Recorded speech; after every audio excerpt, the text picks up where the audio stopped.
Hey everybody, it's Scott Steehn. I am the lead handicapper over at winnersandwhiners.com.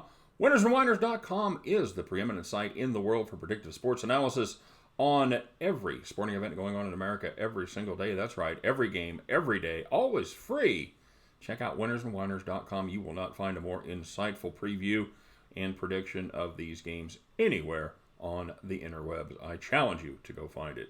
And of course, if you like what I'm doing and you want to get more of my picks, I do have premium service available. We'll put the link in the description of the video. Love to have you as part of the team as the NFL playoffs get going and we start really cruising into basketball season here. So, with that being said, let's take a look at the first playoff game of divisional weekend as the Minnesota Vikings, fresh off their upset down there in Crawfish Land, travel out to the City by the Bay to take on the San Francisco 49ers. As of this recording, late on Wednesday afternoon, it is the Vikings currently getting 7 points. And a little tail of the tape looks a little something like this. By the way, total in this game is 45. So Niners by 7 and 45 is the total. Tail of the tape, well, Minnesota Vikings finished 11-6, stand at 11-6 on the season, finished 11-5 in the regular season. They are 9-8 against the number, and 9-8 overs versus unders as far as totals go this season.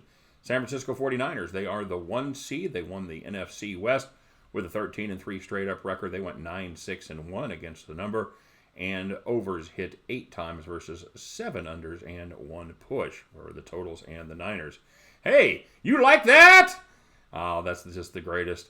You know what? You like that? Kirk Cousins went in and did it to it. The Vikings went into the Big Easy and shut down that Saints' powerful offense. They gave up 258 yards passing, but 50 of the yards was from Taysom Hill on 1 play.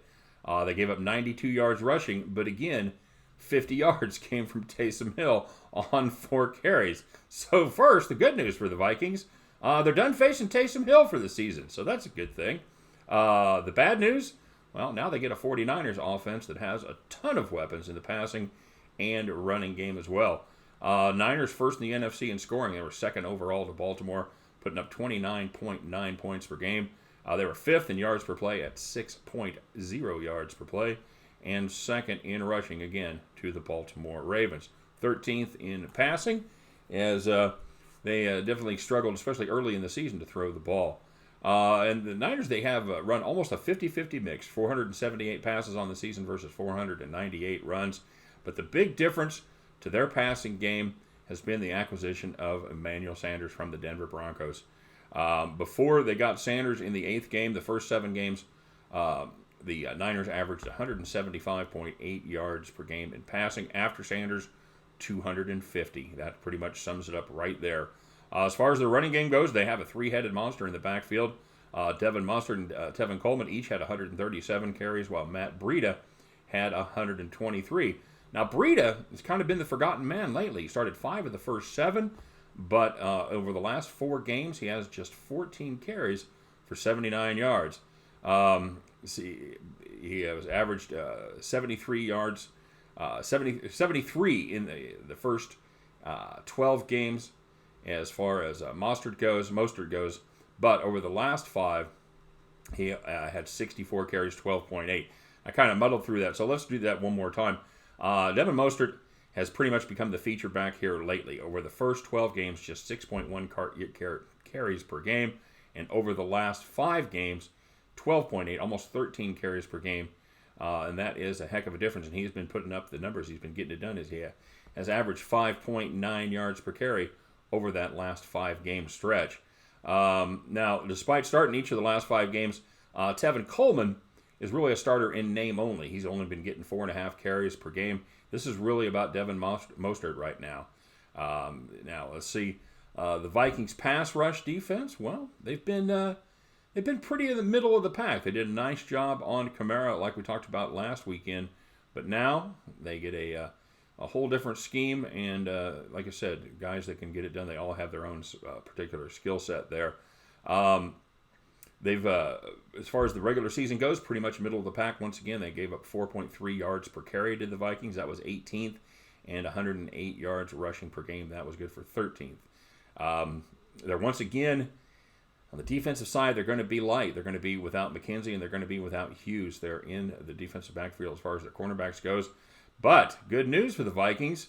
Look who's back, baby. Don't call it a comeback. Xavier Rhodes actually stepped up last week, turned back the clock, looked like the two-time Pro Bowler that he once was, as he limited everything wide receiver Michael Thomas of the Saints to just 70 yards on 70 catches. Well, that doesn't really sound like shutting him down, right? Well, that's his fourth lowest total of the season, as he gained, like I said, just 10 yards per catch on just 7 catches after averaging about 13 catches over the season.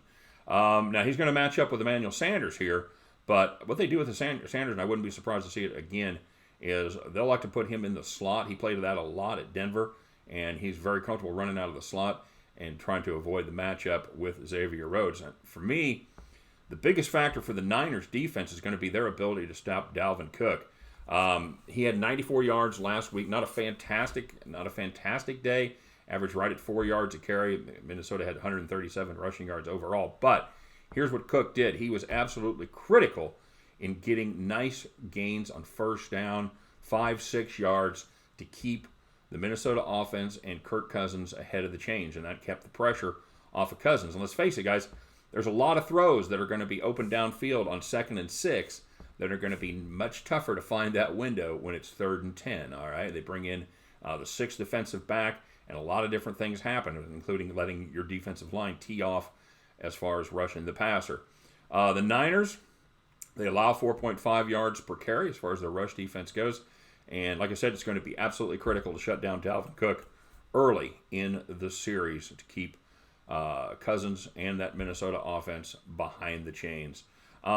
Speaking of the Minnesota offense, Stephon Diggs, he pouted through a good part of the game last week and ended up with just 2 catches on 3 targets for 19 yards. Of course, Adam Thielen caught 7 balls for 129 yards, and the Vikings won. So you think Stephon Diggs would be happy? Yeah, we'll see. So far this week, he's missed the first 2 practices with what was listed as an illness. No word yet on whether that illness was a whiney-itis or a douchebag-itis. We'll find out. You know what? Maybe it's legit. It just seems a little suspicious at the time. But, he did this earlier in the season. The last time it happened, Cousins actually came through. He came out and got him involved early and often. And Diggs responded by catching 7 balls against the Lions for 143 yards. The Niners, they would be wise to jam him at the line, especially early in the game, to take him out of action for the Minnesota Vikings.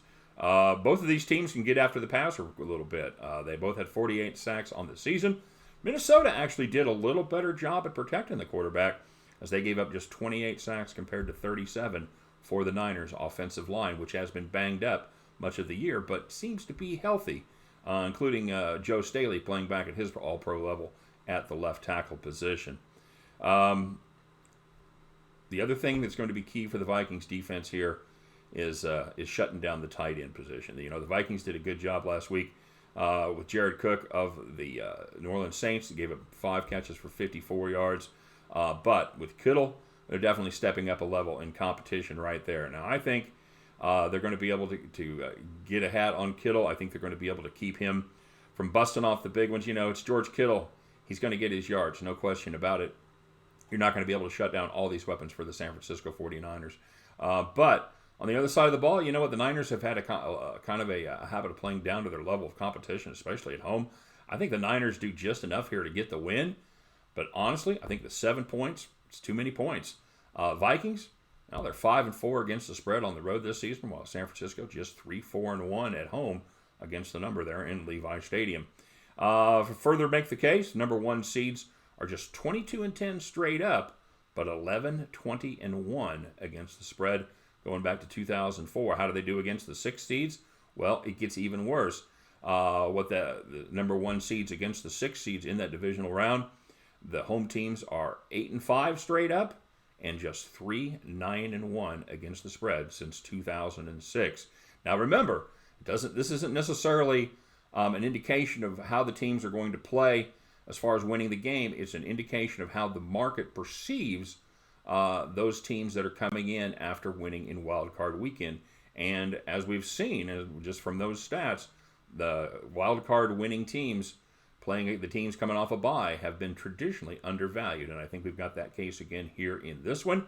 Give me Skull Brothers up there from the Great White North, plus the 7 points to step up and take care of business against the San Francisco 49ers. So get yourself down on those Minnesota Vikings minus the 7. At the end of this game, you guys can join me. We'll pick up those winning tickets, and we will head back to that playoff window.